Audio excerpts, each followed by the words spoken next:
Nous avons une nouvelle fois vécu une parodie de démocratie. Ce 24 novembre, la petite bande au pouvoir a encore utilisé tous les stratagèmes à sa disposition pour satisfaire aux caprices de Jupiter, continuer de laisser crever les soignants suspendus.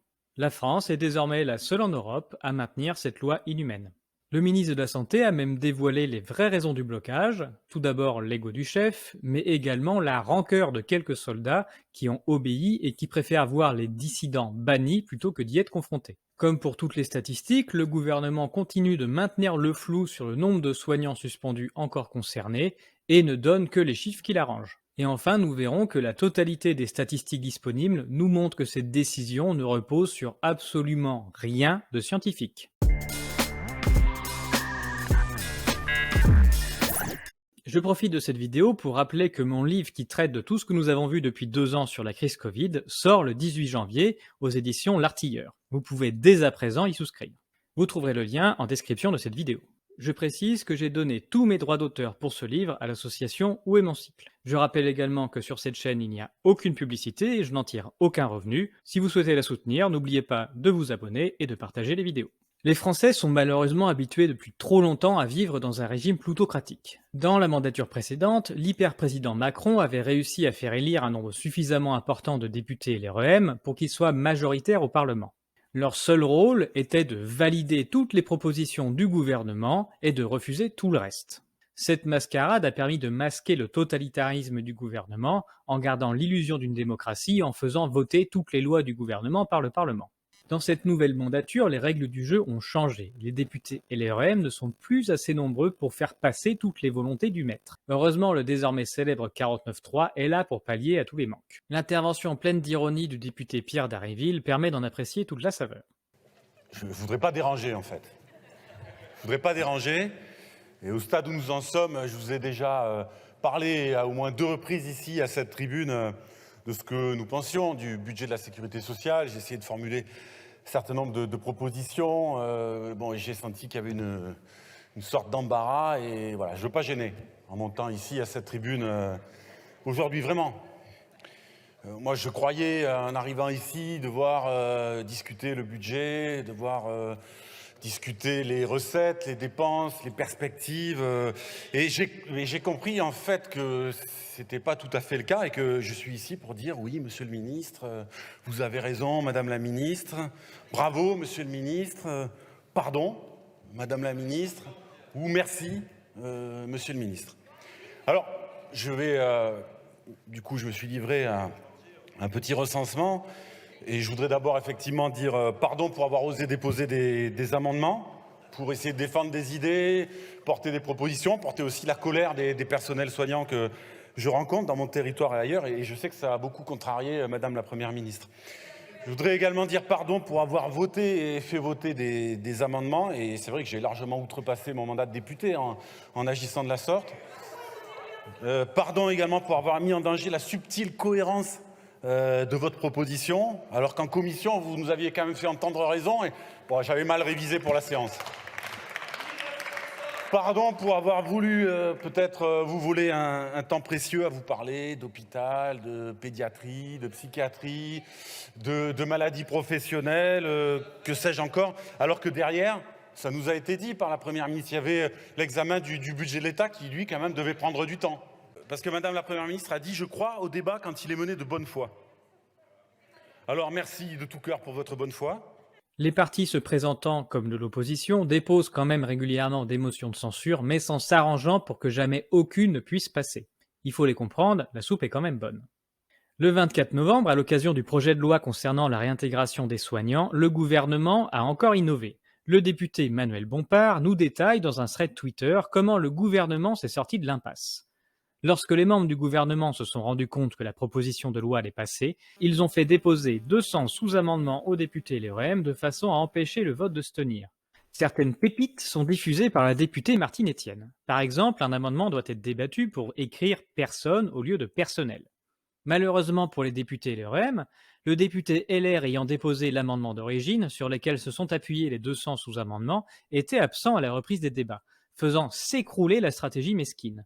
Et pour ne pas perdre la face, c'est le gouvernement lui-même qui est venu déposer un amendement en catastrophe pour récupérer les 200 sous-amendements factices et empêcher la tenue du vote avant la fermeture des débats.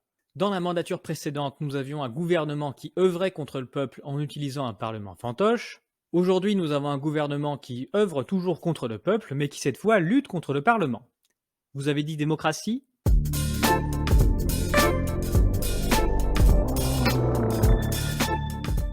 La France est aujourd'hui le dernier pays d'Europe à ne pas avoir réintégré ses soignants non vaccinés.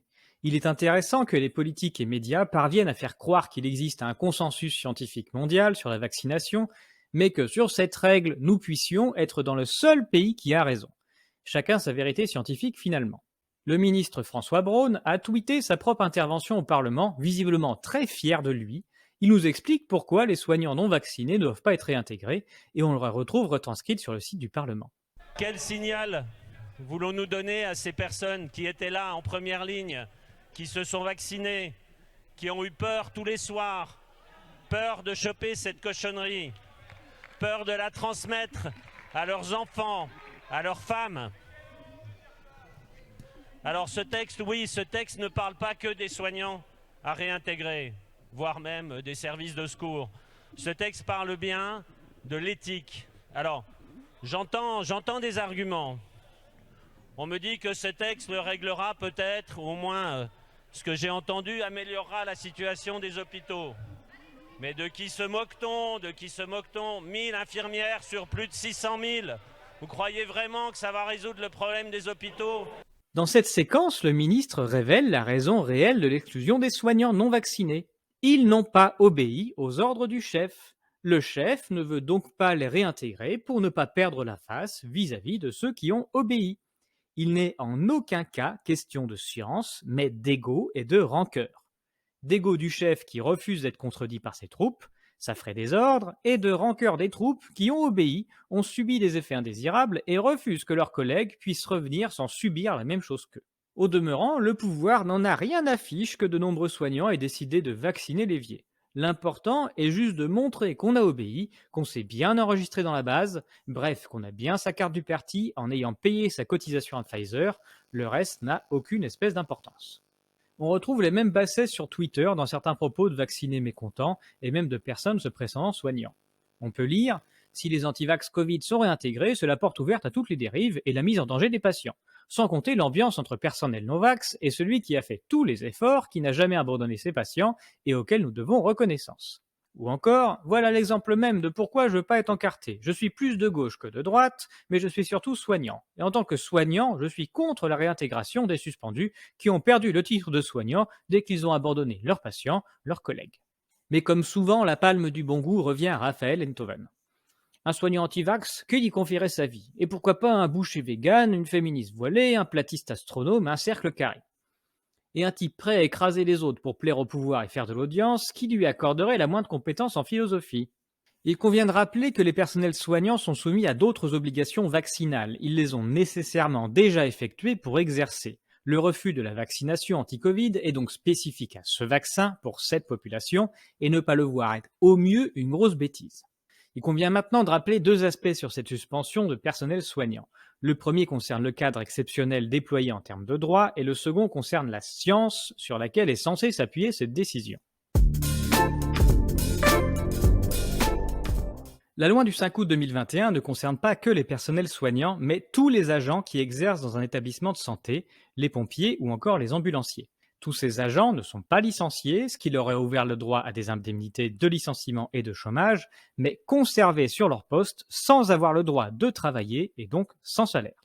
La situation est exceptionnelle et inhumaine sur de nombreux aspects. Ce n'est pas la même chose de savoir qu'il existe des obligations vaccinales avant de commencer les études pour exercer une profession ou de signer un contrat de travail, et qu'on nous l'impose pendant que l'on exerce. Dans le premier cas, on est capable de faire un choix en connaissance de cause avant de prendre un engagement. Dans le deuxième cas, c'est une rupture de contrat. Cette rupture de contrat a été déguisée puisque les personnels n'ont pas été licenciés, mais laissés en poste sans avoir le droit de venir travailler, ni de percevoir un salaire. L'article 23 de la Déclaration universelle des droits de l'homme de 1948 stipule Toute personne a droit au travail, au libre choix de son travail, à des conditions équitables et satisfaisantes de travail et à la protection contre le chômage. Cette loi bafoue simplement les droits humains les plus élémentaires. La nouveauté depuis 2020, c'est de réussir à faire passer et à maintenir des lois illégales, des lois contraires à tous les principes du droit reconnus par le droit français et par les conventions internationales. On déplore depuis 2 ans le silence des confédérations syndicales à ce sujet. Il ne s'agit même pas de demander aux organisations de rentrer dans le débat concernant la santé, mais uniquement de défendre les droits des travailleurs. Seules quelques sections locales sont entrées dans la lutte en ordre dispersé. Que faisaient les élus nationaux? Depuis quand ont-ils cessé de défendre le droit de travailler dignement? À quoi servent ces organisations si elles ne défendent pas les travailleurs contre les décisions gouvernementales qui leur nuisent? Reste-t-il autre chose dans les chefs des confédérations que des pré-retraités totalement éloignés du travail, prêts à sacrifier une partie des travailleurs pour préserver leur image et s'assurer de leur réélection? Où est passé le courage et l'abnégation? Et comme beaucoup, j'ai mis fin à tout engagement dans ces organisations pleutres et ne suis pas prêt de me faire avoir de nouveau. Le gouvernement a commencé à faire la chasse au personnel non vacciné à partir d'octobre 2021. Et d'après les chiffres de Santé publique France et de l'assurance maladie, à la mi-octobre, 130 000 d'entre eux n'avaient reçu aucune dose et 15 000 étaient déjà suspendus. Il est impossible de savoir ce que sont devenus ces 130 000 soignants aujourd'hui. Le gouvernement refuse de donner des chiffres et se contente de communiquer sur les 1000 infirmiers toujours suspendus. C'est une arnaque intellectuelle grossière. En un an, de nombreux soignants ne sont plus suspendus non pas parce qu'ils se sont fait vacciner, mais parce qu'ils font désormais autre chose. Très peu de personnes sont capables de tenir plus d'1 an sans aucun revenu. La seule manière de survivre est alors de sortir de cette situation entre deux mondes. Soignants, mais pas soignants. Tous les cas suivants ne sont plus considérés comme des soignants suspendus. Ceux reclassés sur d'autres postes, ceux qui ont démissionné, ceux qui ont vacciné l'évier, ceux qui sont partis en disponibilité, ceux en arrêt maladie, ceux qui sont partis en retraite ou en retraite anticipée, ceux qui ont obtenu une décharge syndicale complète et le plus triste, ceux qui ont mis fin à leur jour. Toutes ces personnes manquent dans les effectifs des soignants et le gouvernement se garde bien de nous donner de vrais chiffres. Au début de la prise de parole du ministre de la Santé, plusieurs arguments prétendument scientifiques ont été apportés. Il a déclaré « Le texte que vous nous proposez n'est pas un texte sur la réintégration d'une poignée de soignants. C'est un texte qui parle du Covid, c'est un texte qui parle d'une pandémie qui a fait des millions de morts, pas besoin de vous le rappeler. C'est un texte qui parle d'une pandémie qui continue tous les jours à faire des morts dans notre pays et dans d'autres pays. C'est un texte qui parle de la politique qui a été conduite par le gouvernement précédent, qui a été conduite et approuvée par cette Assemblée, sur la politique que nous avons conduite à plusieurs reprises et qui fait, ne vous en déplaise, que la France aujourd'hui est le pays qui s'en sort le mieux de l'épidémie Covid, que ce soit en termes de monde, de personnes, de morts et au niveau économique. L'éthique du personnel soignant, c'est de prendre soin. Et prendre soin, ça veut dire éviter de transmettre des maladies. Nous pouvons vérifier les bases sur lesquelles repose le discours du ministre. Il se base dans un cadre théorique. Il suppose qu'un pathogène identifié est responsable d'une maladie bien spécifique qui se propage dans la population. Le pathogène est le SARS-CoV-2, la maladie est la Covid-19, la propagation suit le principe de contamination entre individus. Les statistiques à notre disposition pour vérifier si cette hypothèse est bonne sont les résultats des tests RT-PCR et le nombre de personnes symptomatiques dans la population. Ces statistiques sont diffusées par la DREES, la Direction des statisticiens du ministère de la Santé. Nous pouvons vérifier à partir de ces dernières s'il existe un lien entre les résultats des tests RT-PCR censés détecter le virus SARS-CoV-2 et la maladie Covid-19. On peut observer parmi les tests réalisés et selon les mois le nombre de personnes testées, positives, négatives, et parmi elles, celles qui sont symptomatiques ou asymptomatiques. On remarque que pendant presque toute l'année 2021, les tests positifs représentaient moins de 10% du total et bien souvent moins de 5%. Or, tout test possède un certain degré de spécificité, c'est-à-dire qu'il n'est pas parfait. Parfois, il devient positif alors qu'il n'y a rien. Cela est dû à toutes les incertitudes de mesure inhérentes au procédé d'analyse et aux machines utilisées. Pour connaître la spécificité d'un test, on doit se référer à un autre test. Par exemple, pour les tests de grossesse, on peut estimer leur spécificité en faisant uriner dessus des femmes que l'on sait ne pas être enceintes et compter le nombre de fois où le test se trompe. On peut également demander à des hommes ou à des enfants de le faire. Une méthode fiable sur laquelle on peut reposer un test s'appelle un gold standard. Dans le cas des tests RT-PCR utilisés, il n'y a aucun gold standard. Il est impossible de connaître leur spécificité. Devant ce flou, on peut se dire qu'un test spécifique à 95% serait déjà très bon. Ça signifie que même s'il n'y a pas du tout de pathogènes dans la population, on trouvera quand même 5% de tests positifs. Et c'est ce qui s'est passé pendant une bonne partie de l'année 2021. Il paraît ridicule de faire démarrer un suivi de grossesse à un petit garçon de 5 ans sous prétexte qu'il a fait pipi sur un test de grossesse qui serait devenu positif. C'est pourtant ce qui a été fait pendant toute l'année 2021. Les testés positifs ont été déclarés malades et contagieux sur la base d'un test dont les résultats sont invérifiables. Chacun peut vérifier grâce au réseau Sentinelle que la grippe a mystérieusement disparu pendant 2 ans, remplacée par des statistiques Covid-19. C'est le changement de définition qui permet de faire peur avec les statistiques. Pas besoin de nouveaux virus, il suffit de changer le comptage.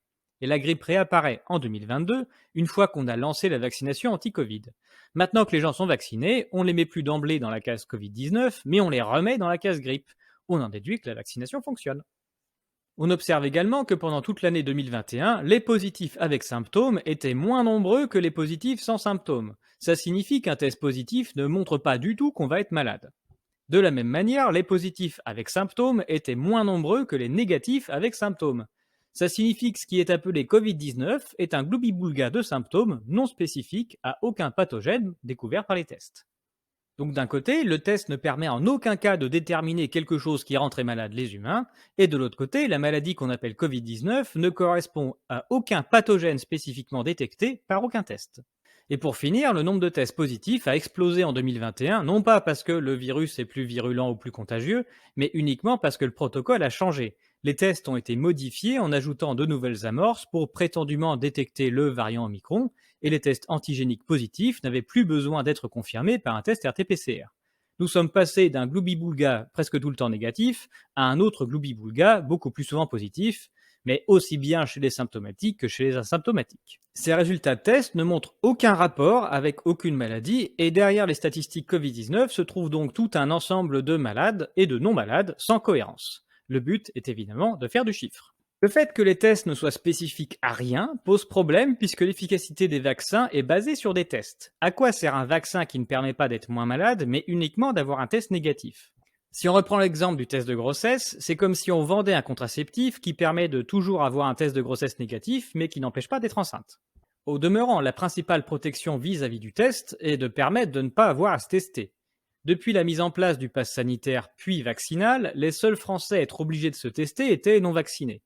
Donc on a pu mesurer une efficacité du vaccin uniquement en testant moins souvent les vaccinés. Et le site VaxImpact de Guillaume Rosier révèle cet état de fait. Les cas positifs ont augmenté au moment de la mise en place du pass sanitaire en juillet 2021. À partir de ce moment-là, les non-vaccinés ont été testés bien plus souvent que les autres.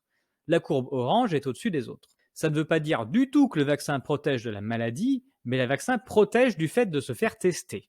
À partir de la mise en place du test Omicron, beaucoup de Français deviennent positifs. Les vaccinés 2 doses ne veulent en majorité pas de 3e dose, on se demande pourquoi, et les tests sont gratuits pour eux. Ils se font tellement tester qu'ils sont plus souvent positifs que les non-vaccinés. En mars 2022, c'est la fin du pass vaccinal. Les non-vaccinés ne sont plus obligés de se tester. Ils arrêtent donc de se faire violer les narines. Les seuls à se faire encore tester régulièrement sont les triples vaccinés. Ils sont alors bien plus souvent positifs que tous les autres. Les plus stressés du tas sont ceux qui ont reçu le plus de vaccins et qui croient le moins que ça fonctionne. Ainsi, tout le discours du ministre sur la protection des vaccins repose sur des statistiques construites de manière biaisée et pas sur des études scientifiques neutres et impartiales. Pire, sa prétendue efficacité contre les contaminations ne repose sur carrément rien, puisque aucune étude n'a jamais été réalisée sur cet aspect. Cela a d'ailleurs été publiquement avoué par Janine Small, représentante du laboratoire Pfizer au Parlement européen. C'est pourtant évident puisque, comme nous l'avons déjà dit, les études de phase 3 des vaccins ne reposent que sur des résultats de tests des personnes vaccinées et non vaccinées. Il n'a jamais été question de contamination ou même de formes graves ou de mortalité. D'ailleurs, dans les essais, il y a autant, voire plus, de morts chez les vaccinés que chez les non vaccinés. La vérité concernant les tests et les vaccins est donc juste sous nos yeux, à condition de faire l'effort de les ouvrir et de s'extraire de la doxa.